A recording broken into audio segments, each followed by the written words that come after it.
2020 लागू हो चुकी है और इसमें सामान्य पाठ्यक्रम के साथ साथ विभिन्न प्रकार की रोजगार परक पाठ्यक्रमों को भी पैरेलल उपलब्ध कराने के कार्यक्रम प्रारंभ हो चुके हैं और माध्यमिक शिक्षा के क्षेत्र में भी राज्य सरकार ने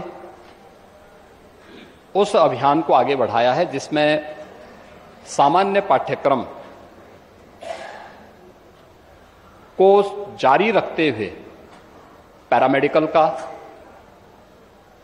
ड्रोन टेक्नोलॉजी का, डाटा एनालिसिस का, 3D प्रिंटिंग का या फिर इससे संबंधित वे सर्टिफिकेट कोर्सेज जो 3 महीने 6 महीने के होंगे उनको माध्यमिक शिक्षा में अध्ययन करने वाले बच्चों को भी इस पाठ्यक्रम के साथ जोड़ने का एक प्रयास प्रारंभ हुआ है। इसके लिए पहले से ही व्यावसायिक शिक्षा के पाठ्यक्रम में व्यापक परिवर्तन करने के कार्य हो रहे हैं। जहां तक आप जैसे माननीय सदस्यों का यह कहना कि कोई भर्ती नहीं हुई है या अव्यवस्था है, मुझे लगता है आपकी पीड़ा मैं समझ सकता हूं, क्योंकि पिछले 6 वर्ष में नकल विहीन परीक्षा प्रदेश के अंदर सुचारू रूप से संपन्न हुई है और नकल माफिया पर लगाम कसी गई है। पहली बार हुआ है जब माध्यमिक शिक्षा में हाई स्कूल और इंटरमीडिएट बोर्ड की परीक्षा जो पहले 2 महीने 3 महीने तक चलती थी, मात्र 15 दिन के अंदर परीक्षा संपन्न हुई और 14 दिन के अंदर परिणाम भी आए हैं। 56 लाख बच्चों के परिणाम मात्र 29 दिन में, यानी परीक्षा से लेकर परिणाम तक 29 दिन में ही आए हैं। यह भी उस रिफॉर्म का परिणाम है जो शिक्षा के क्षेत्र में आज देखने को मिल रहा है। और तीसरा, जहां तक शिक्षकों की भर्ती का है, भर्ती की प्रक्रिया में कोई भी मामले न्यायालय में लंबित नहीं है। हां, जो मामले कुछ भर्ती की प्रक्रिया के बाद कुछ लोग न्यायालय में गए हैं, उससे संबंधित मामले वहां पर लंबित होंगे, वो अलग विषय है।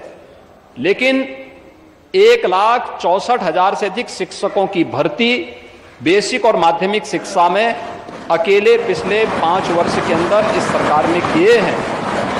और शिक्षकों की भर्ती की प्रक्रिया को युद्ध स्तर पर अगर कहीं वैकेंसी है, चाहे वह माध्यमिक शिक्षा में हो, बेसिक शिक्षा में हो, उच्च शिक्षा में हो, प्राविधिक शिक्षा में हो या व्यावसायिक शिक्षा में हो या फिर संस्कृत विद्यालयों में हो, इन सब की भर्ती की प्रक्रिया को सुचारू रूप से संपन्न करने के लिए ही हमारी सरकार प्रदेश में शिक्षक भर्ती की प्रक्रिया को पूरी ईमानदारी, पूरी पारदर्शी तरीके से संपन्न करने के लिए ही एक नया शिक्षा आयोग गठन के लिए एक बिल लेकर के आई है।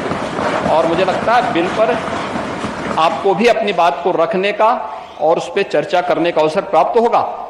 जो भी अमूल्य सुझाव आएंगे सरकार उसका स्वागत करेगी। प्रश्न संख्या 11 श्री अखिलेश, माननीय अखिलेश जी। अध्यक्ष महोदय जी, माननीय मंत्री जी की मैं बात सुन रहा था। माननीय मंत्री जी, माननीय मुख्यमंत्री जी ने भी बहुत सी बातें रखी अनएम्प्लॉयमेंट को लेकर के।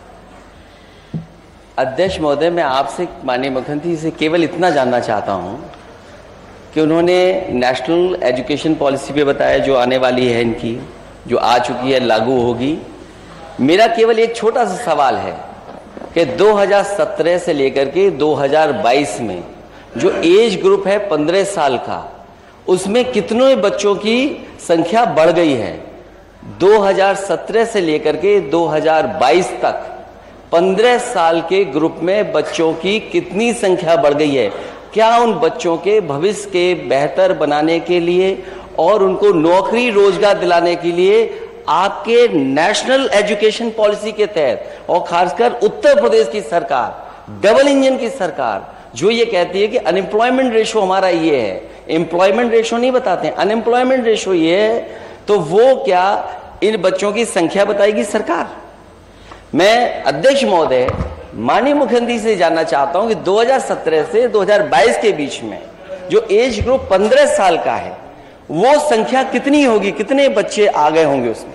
और वो इससे संबंधित नहीं है, उसकी जानकारी संबंधित इसलिए है ना अध्यक्ष महोदय, जब नेशनल एजुकेशन पॉलिसी संबंधित हो सकती है तो मैं केवल इतना जानना चाहता हूं अध्यक्ष जी 17 से 22 तक कितने बच्चे आ गए एज ग्रुप में, संख्या क्या होगी उसकी? मुझे बहुत अच्छा लगा कि नेता विरोधी दल को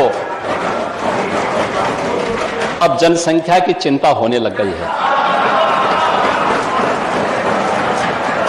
अध्यक्ष महोदय, और सवाल ये है कि अगर मुख्यमंत्री जी 86 में 56 बताना चाहें तो फिर बता दो 86 में 56। उसी को नियंत्रित करने के लिए ही हम लोग समान कानून की बात करना चाहते हैं। क्या बात है, क्या मुख्यमंत्री? लेकिन अध्यक्ष जी, अरे आज उत्तर आज फिर आप बोले। माननीय मुख्यमंत्री जी से केवल इतना जानना चाहता हूं कि 17 से 22 में मुझे साल के वही तो आ रहा हूं, माननीय जवाब देने के लिए खड़ा हुआ हूं। इतना पेशेंस रखना चाहिए कि जब मैं खड़ा हुआ, मैं आपकी बात को सुन रहा था, जब मैं खड़ा, मैं तो वही बोलने के लिए आया हूं कि आपको जनसंख्या की चिंता हो रही है। मुझे इसमें अच्छा लगा कि इसको कैसे कंट्रोल किया जाए।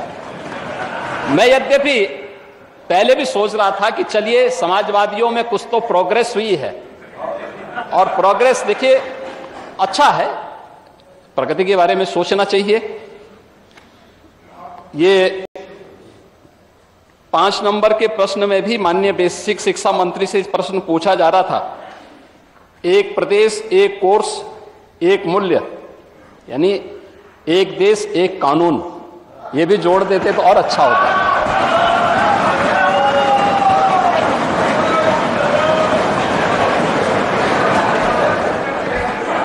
सरकार क्या कर रही है, ये तो सर्वे बताते हैं। अनएम्प्लॉयमेंट रेट, अरे उत्तर आ जाए, उत्तर आ जाए। लाइव तो नहीं है अध्यक्ष जी? अध्यक्ष जी ये लाइव चल रहा है क्या? लाइव चल रहा है। अच्छा, बहुत धन्यवाद आपका। लाइव अनएम्प्लॉयमेंट रेट, ये एम्प्लॉयमेंट उपलब्ध कराने पे ही निर्भर करता है। और 2016-17 में उत्तर प्रदेश का अनएम्प्लॉयमेंट रेट 19 से अधिक था, 19% से अधिक था। और आज के दिन पर यह अनएम्प्लॉयमेंट उत्तर प्रदेश का 3 से 4 के बीच में है। ये दिखाता है रोजगार के अवसर सृजित हुए हैं, लोगों को पारदर्शी तरीके से नौकरियां मिल रही हैं, लोगों को ईमानदारी से नौकरी मिल रही है, और नौकरी की कोई भी प्रक्रिया माननीय न्यायालय के द्वारा बीच में इसलिए बाधित नहीं की जाती है क्योंकि माननीय न्यायालय को भी मालूम है कि प्रक्रिया में पारदर्शिता है, प्रक्रिया में पूरी शुचिता है, और पूरी ईमानदारी के साथ सरकार इस कार्यक्रम को आगे बढ़ा रही है। उत्तर प्रदेश के इस परसेप्शन के कारण ही ग्लोबल इन्वेस्टर समिट में 36 लाख करोड़ रुपए के निवेश के प्रस्ताव प्राप्त हुए हैं, जो 1 करोड़ नए नौकरी और रोजगार का सृजन उत्तर प्रदेश के अंदर करेगी। यह भी उत्तर प्रदेश के युवाओं के लिए एक अवसर है, और उत्तर प्रदेश के युवाओं को तकनीकी दृष्टि से सक्षम बनाने के लिए ही 2 करोड़ युवाओं को टैबलेट और स्मार्टफोन उपलब्ध करवाए जा रहे हैं। प्रश्नों का समय समाप्त, बैठिए। प्रश्नों का समय समाप्त, 9 कदम, बैठिए।